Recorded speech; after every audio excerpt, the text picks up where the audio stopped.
हमने income tax के last video में देखा था इंट्रोडक्शन, इनकम टैक्स के इंट्रोडक्शन के बारे में हमने उसमें डिस्कस किया था, डेफिनेशन वगैरह देखी थी। आज हम देखते हैं इसकी इनकम को किस तरह से एलोकेट किया गया है अलग अलग हेड में, फिर हम उन अलग अलग हेड को अलग अलग डिस्कस करेंगे। ठीक है, तो बात करते हैं, मैंने लास्ट क्लास में भी बताया था कि कोई भी व्यक्ति अगर सवेरे उठने से लेकर शाम को सोने तक किसी भी तरह से, चाहे वो लीगल हो या इलीगल हो, किसी भी तरह से इनकम अर्न करके लाता है तो ऐसी इनकम पर उसके टैक्स लगता है। अब उसे अलग अलग कैटेगरी में अलग अलग तरह से डाला गया कि किस किस तरह से उसको किस हेड में ले जानी चाहिए, उसकी कौन सी इनकम किस हेड में जानी चाहिए, कितने हेड हो सकते हैं। तो हम बात करते हैं यहां पर जिस तरह से दशानन के 10 हेड थे, वैसे ही हमारे इनकम टैक्स में 5 हेड दिए हैं। 5 हेड जिस तरह से दशानन के 10 थे, वैसे ही हमारे यहाँ क्या है 5 हेड, 5 हेड में एलोकेट किया है। तो डिस्कस करते हैं उन 5 हेड को कैसे कैसे तैयार किया गया है। अगर हम नॉर्मली लें तो एक पैटर्न बना सकते हैं कि किस तरह से हमारे टैक्स लगना स्टार्ट हुआ। तो देखिए, हमारे देश में सबसे पहले जब टैक्स लेना चालू किया तो इन्होंने हेड बनाया कि किस तरह से हेड को बनाया जाए। तो फर्स्ट, क्योंकि हमारे यहाँ आदमियों की आदत होती है कि एक दूसरे की बताए बिना रह नहीं सकते, तो इसी तरह से यहां पर हमने उसी को थोड़ा सा याद रखने लायक इसको कैटेगरी में एलोकेट कर लिया है कि किस किस तरह से हम इसको डिस्कस कर सकें ताकि हमारे दिमाग में रहे। तो देखिए, हम बात करते हैं, सबसे पहले गवर्नमेंट ने जो टैक्स का कलेक्शन करना स्टार्ट हुआ वो इनकम टैक्स में सबसे पहले आया सैलरी हेड पर, क्योंकि सैलरी हेड फर्स्ट हेड हमारा कौन सा बना,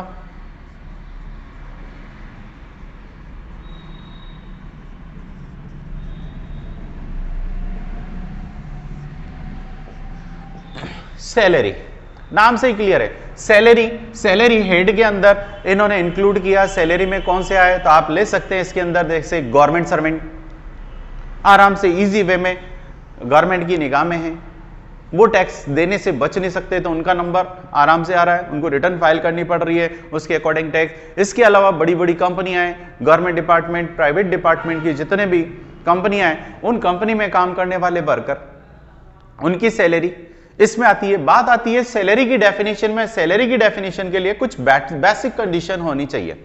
अगर वो बेसिक कंडीशन कवर करता है तो ऐसी इनकम को किस में डालेंगे हम, सैलरी हेड में, अदरवाइज वो किसी और हेड के अंदर जाएगी। तो सैलरी हेड की बेसिक कंडीशन क्या है, तो इसकी बेसिक कंडीशन है एम्प्लॉयर एंड एम्प्लॉय का रिलेशनशिप होना चाहिए, नियोक्ता और कर्मचारी का संबंध होना चाहिए, या हम कह सकते हैं उस्ताद और शागिर्द का संबंध होना चाहिए। मींस एम्प्लॉयर ने अपने एम्प्लॉय से वर्क करवाया, उस वर्क के बदले में उसको क्या दिया, पैसा दिया, वो उसकी आज्ञा का पालन कर रहा है, वो जो भी वर्ड बोलेगा उस वर्क को उसको करना पड़ेगा, उसके बदले में वो उससे क्या ले रहा है, उसे क्या दे रहा है, सैलरी दे रहा है, काम करने का पैसा देना। एक टाइम पीरियड बना रखा है, भाई तुम्हें 10 बजे से आना है, 5 बजे तक हमारे ऑफिस में रहना है और इस तरह के वर्क करने हैं आपको। उस वर्क को पूरा करने के लिए वो क्या करता है, सामने वाले को पैसा देता है और सामने वाला उससे क्या लेता है, पैसा लेता है। तो इस रिलेशन को, एम्प्लॉयर एंड एम्प्लॉय का रिलेशन को, जो इनकम अर्न होती है उस इनकम को किसमें शामिल किया गया है, सैलरी हेड के अंदर।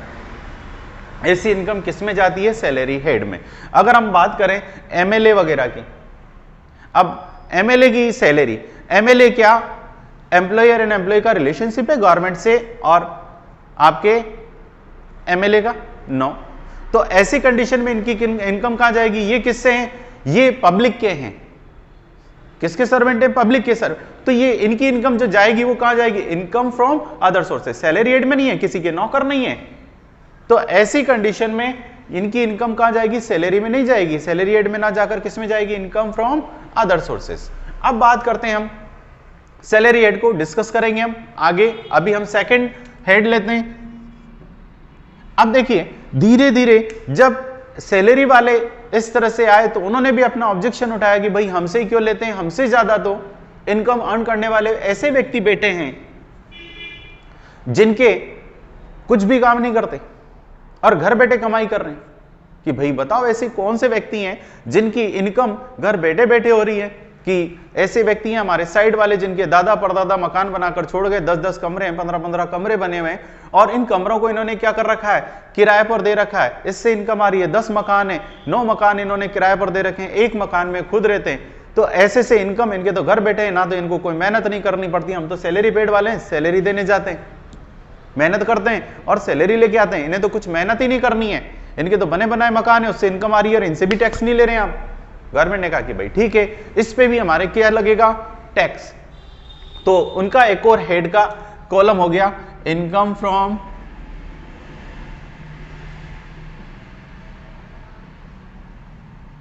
House property. ये इनकम टैक्स के अकॉर्डिंग आपका दूसरा हेड आपका तैयार हो गया, हाउस प्रॉपर्टी। हाउस प्रॉपर्टी की इनकम तो बात करते हैं कि इसकी भी बेसिक कंडीशन है, इस हेड में कौन सी इनकम आएगी, हर कोई की हाउस प्रॉपर्टी की नहीं चली जाएगी। तो यहां पर आता है क्या, इसकी बेसिक कंडीशन क्या है, तो बेसिक कंडीशन पे हम डिस्कस करते हैं। तो बेसिक कंडीशन में क्या होना चाहिए, पहली चीज, ऐसी व्यक्ति जिसने जमीन या मकान, आपका जो मकान है वो किसी को किराए पर दिया, उस मकान का क्या होना चाहिए, मालिक होना चाहिए, ऑनर होना चाहिए। पहली कंडीशन तो क्या, ऑनर होना चाहिए, अगर वो उस मकान का मालिक है।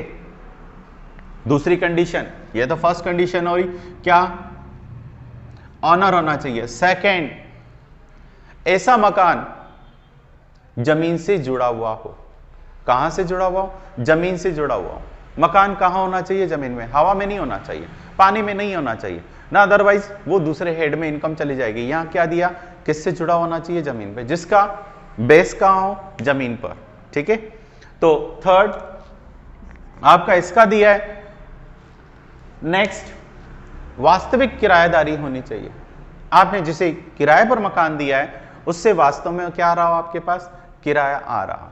तो अगर ये तीनों कंडीशन फुलफिल होती हैं तो ऐसी इनकम किसके अंदर जाएगी, इनकम फ्रॉम हाउस प्रॉपर्टी। अगर मान लो किसी व्यक्ति ने, मिस्टर एक्स ने वाई से मकान किराए पर लिया, 3 रूम थे, पूरा सेट था, इसने क्या किया, 1 रूम किसी और व्यक्ति को किराए पर दे दिया।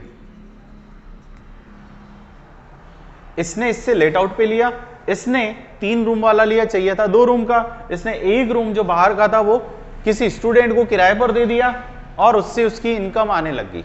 रेंट आ रहा है 2000 रुपीज पर मंथ, ये इसको पे कर रहा है 5000 रुपीज पर मंथ। ऐसी कंडीशन में इसकी इनकम क्या इसकी टैक्सेबल होगी, टैक्सेबल तो होगी क्योंकि इनकम अर्न कर रहा है तो इनकम तो टैक्स लगेगा, बट हाउस प्रॉपर्टी में नहीं लगेगा, भले इसने मकान किराए पर दिया है। क्यों, क्योंकि इन 3 कंडीशन में से एक कंडीशन है कि मिस्टर वाई को क्या होना चाहिए, मकान का मालिक होना चाहिए, ऑनर होना चाहिए, जबकि ऑनर कौन है, एक्स है।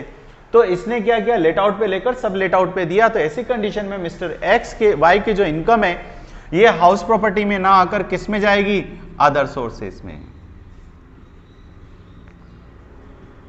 इस हेड में आप इसको ट्रांसफर करेंगे, क्योंकि बच्चे को सबसे ज्यादा दिक्कत आती है तो इन्हीं हेड की सैलरी पढ़ लिया बट उसको एलोकेट करना नहीं आ रहा, बेसिक कंडीशन ध्यान नहीं है, तो इस तरह से आप इसको क्या करेंगे, एलोकेट कर सकते हैं। नेक्स्ट देखिए, इसके बाद हमारे पास आती है अगला topic,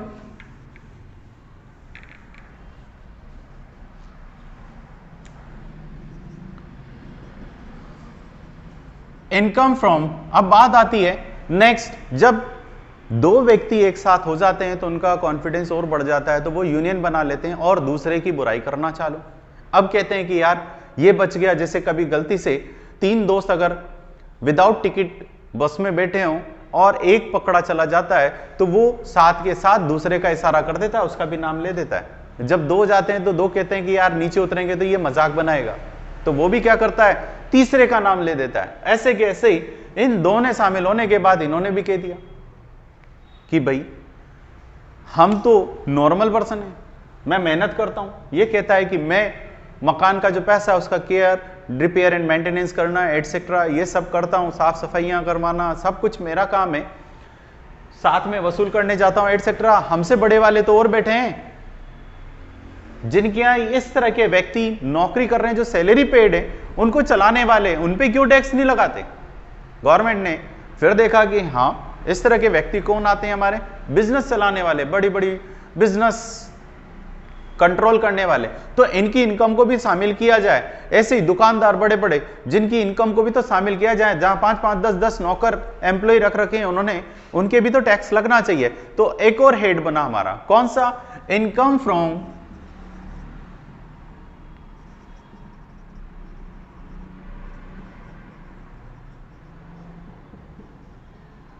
profession gain, business and profession gain, business से रिलेटेड इनकम और प्रोफेशन से रिलेटेड इनकम। तो बिजनेस से तो आपने देखा, किसी भी तरह से बिजनेस की डेफिनेशन में अगर हम नॉर्मली कहें तो कोई भी मैन्युफैक्चरर या नॉन मैन्युफैक्चरर ट्रेडिंग का वर्क करने वाला अगर किसी से माल परचेज कर कर उसको ऊपर की रेट में देता है तो बीच का जो प्रॉफिट अर्न किया वो क्या कहलाएगा? आपका बिजनेस का प्रॉफिट। प्रोफेशनल व्यक्ति कौन होते हैं? Doctor, chartered lawyer etcetera, engineer. ये लोग अपनी मेहनत से जो पैसा, अपना दिमाग का यूज कर कर पैसा अर्न करते हैं, तो उनकी इनकम को भी किस में डाला गया है? इसी में। तो बिजनेस एंड प्रोफेशन के अंदर इन्होंने इसको शामिल किया।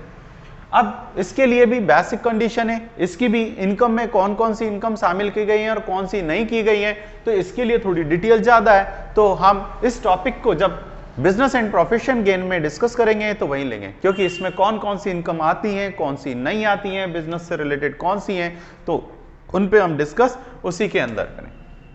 नेक्स्ट, अब देखिए, जब 4 व्यक्ति 3 व्यक्ति एक साथ हो जाते हैं, अब उनकी आदत फिर हो जाती है कि क्या करें? नेक्स्ट को पकड़वाएं। जब मेरे टैक्स लगने लग गया, दूसरे के लग गया, तो दूसरा तीसरा क्यों बचे? तो उन तीनों ने मिलकर अब किसका नाम ले दिया? चौथे व्यक्ति का। चौथा व्यक्ति, आइए, चौथा व्यक्ति कौन होगा? तो इन्होंने देखा कि भाई सैलरी पे लग गई, हाउस प्रॉपर्टी पे लग गई, बिजनेस एंड प्रोफेशन में लग गई, इनकम टैक्स डिपार्टमेंट ने भी इतना कर दिया। अब बाकी, तो बाकी नेक्स्ट हमारे पास एक और, इन्होंने कहा कि भाई हम तो छोटे मोटे हैं। बिजनेस वाले ने भी कहा कि मैं तो मेहनत करता हूं, व्यक्तियों को रोजगार दे रहा हूं, सारी चीज कर रहा हूं, फिर इनकम अर्न कर रहा हूं। हाउस प्रॉपर्टी वाले ने कहा कि भाई मैंने भी मेहनत करके अर्न करनी है। सैलरी कहता है कि भाई मैं भी तो नौकर हूं, कहीं काम करता हूं, उसके बाद उसको पैसा। इतना होने के बाद सामने वाला कहते हैं कि भाई हमसे भी बड़े वाले बैठे हैं जो कुछ नहीं करते, सिर्फ पैसे को लगाते हैं और वापस इनकम अर्न करते हैं, और हमसे ज्यादा मेहनत नहीं करते। कि भाई ऐसे कौन व्यक्ति हैं? तो ऐसे व्यक्ति जो प्रॉपर्टियों में इन्वेस्ट करते हैं, फंडों में इन्वेस्ट करते हैं, शेयर मार्केट में पैसा लगाते हैं, इनको पैसे की अर्निंग ज्यादा है। आज कोई व्यक्ति अगर 10 लाख का कोई प्लॉट खरीदता है, 10 साल बाद वही प्लॉट अगर 25 लाख का हो गया, तो उसने तो डायरेक्ट कितना प्रॉफिट अर्न कर लिया? 15 लाख रुपए। और एक बिजनेसमैन बेचारा 10 साल लगाता है तो 25 लाख कमाने के लिए उसे बहुत टाइम लग जाता है, जबकि यहां प्रॉपर्टी में डायरेक्ट ही कितना कमा रहा है? तो वो कहता है कि भाई इनके बाप दादा, पिता दादा जो छोड़कर गए पैसा, उस पैसे को ये लोग क्या करते हैं? इन्वेस्ट करते हैं, और उससे जो इनकम आती है, उस इनकम को इन्होंने, इनकम भी बहुत ज्यादा और टैक्स भी नहीं लगता। तो गवर्नमेंट ने कहा कि भाई ठीक है, इसके लिए भी उन्होंने एक और, इनकम टैक्स डिपार्टमेंट ने एक हेड और लगाया। कौन सा? 4th, income from capital gain. इस हेड का एक नया बेस बना। अब आती है, इसकी भी बेसिक कंडीशन है कि इस हेड में कौन सी जाएगी? शेयर कौन से, क्या चीज, क्या होना चाहिए, कुछ बेसिक कंडीशन है। तो इसके लिए दिया फर्स्ट, एसेट्स का क्या होना चाहिए? यह व्यक्ति ऑनर होना चाहिए, पहली चीज। उस एसेट्स का क्या होना चाहिए? ऑनर होना चाहिए। सेकंड दे रखा है, फर्स्ट कंडीशन होगी एसेट्स का क्या होना चाहिए? ऑनर होना चाहिए। सेकंड कंडीशन, ऐसी एसेट्स का प्रीवियस ईयर में क्या होना चाहिए? ट्रांसफर। प्रीवियस ईयर जो हमने लास्ट वीडियो में डिस्कस किया था। तो एसेट्स का क्या होना चाहिए? प्रीवियस ईयर में एसेट्स का ट्रांसफर हुआ हो।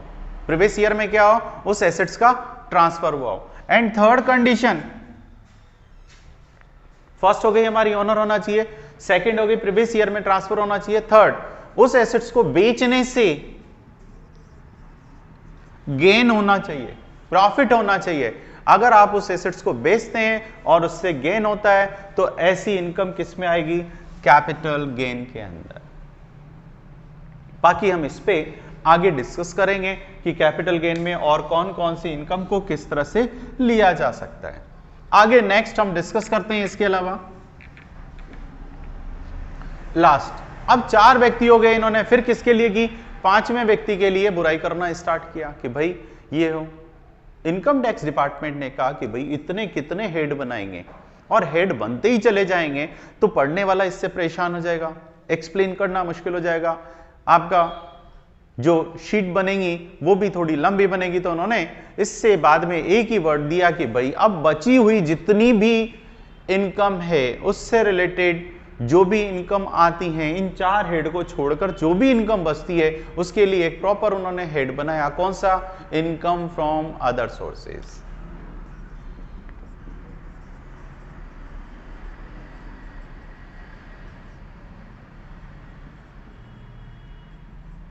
ये last head, income from other sources, नाम से ही क्लियर हो गया अदर सोर्स। इन 4 हेड को छोड़कर इसके अलावा जो भी आपके हेड बचते हैं, जिस तरह की भी इनकम आपकी बचती है इन हेड को छोड़कर, वो सारी इनकम आपके किस हेड में जाएगी, इन 5वें हेड में इसको शामिल किया जाएगा। ठीक है, बाकी हम डिस्कस करेंगे नेक्स्ट वीडियो के अंदर। Thank you.